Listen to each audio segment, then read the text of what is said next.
Question 1. What is pressure? Answer: the force applied perpendicularly to the surface of an object per unit area over which that force is distributed is known as pressure. Question 2. What is density? Answer: the mass of an object per unit volume is the density of the object. Question 3. What is buoyancy?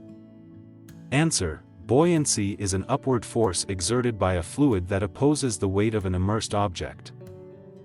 Question 4. What is strain? Answer: the relative change in length or shape which is made by applying a force from outside is called strain. Question 5. What is stress?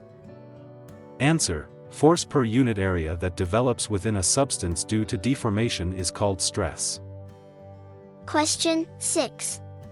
Write down Hooke's law. Answer: Hooke's law: within elastic limit stress is directly proportional to strain.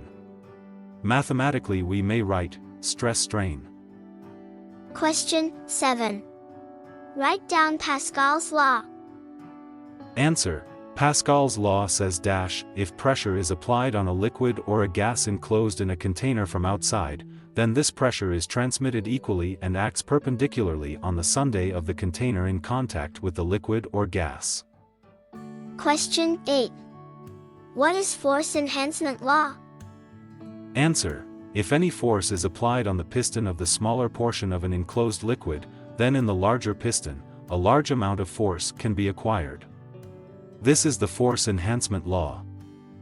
Question 9. What is elasticity? Answer: when a force is applied on an object, a deformation happens inside it, and for this deformation, a counterforce is created. If the force is withdrawn, deformation stops and the object comes back to its initial condition. This property of a substance is known as elasticity. Question 10. What is elastic limit? Answer: the quantity of the force applied on an elastic object has a certain limit. If it is crossed, the elastic substance won't come back to its initial condition. Question 1. How stress leads to strain? Answer: the change per unit length or per unit volume of an object is called strain. Again, internal restoring force acting perpendicularly per unit area of the body is called stress. Whenever an external force deforms a body, strain develops. Again, applied external force for developing certain amount of strain is equal to the internal restoring force generated on the body. Mainly, this force acts against the intermolecular force of molecules of that object and causes strain. Question 2. Why there is no unit of strain? Answer: the strain unit is dimensionless.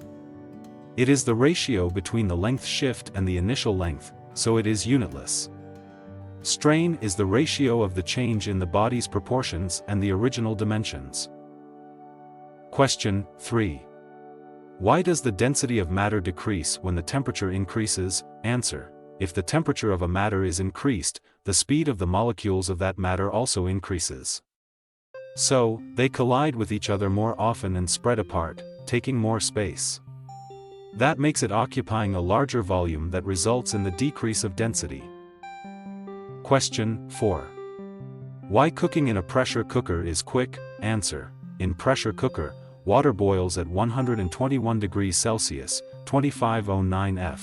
That means the food can cook at a much higher temperature than it ever could at atmospheric pressure, and since cooking reactions speed up at higher temperatures, the food cooks faster. Question 5. Explain for flying furnace it is essential to change density of air. Answer: fires are lit under the furnace which heat the air inside. As a result, the density of the air inside becomes lower. And it helps to lift the furnace up as outside air of the fans is heavier. So that's why it is essential to change density of air for flying furnace. Question 6. Which one is more painful to walk barefooted on plain brick soling road or a brick chucked road? Explain. Answer: walking on a brick chucked road barefooted is more painful. In a brick chucked road, the edge of the brick chuck is sharp. So, while walking barefooted on this, force is applied on a small area. On the other hand, in plain brick road, same force is applied on a large area. In this time, the pressure is small. So while walking on brick chuck, pain is felt because of Th. Question 7. Why it is possible to immerse a body in the river when this body floating in the ocean? Explain. Answer. It is possible to immerse a body in a river when this body will float in the ocean. The reason is, the density of river water is less the ocean water. Ocean water is more salty, which is the reason its density becomes higher than the river whale, so it helps a body to float. Question 8. Why does a boat float higher after its passengers get down? Explain. Answer. According to the Archimedes' principle, when a body is immersed fully or partially in fluid, it experiences an upward force that is equal to the weight of the fluid displaced by it. In other words, if W2, or if the weight of the object is less than the liquid abstracted by the object, then the object will float in a partially submerged state. When the passengers get down from the boat, the water being displaced by the boat now weighs more than the new weight of the boat. As a result, the water pushes the boat up out of the water and it floats slightly higher.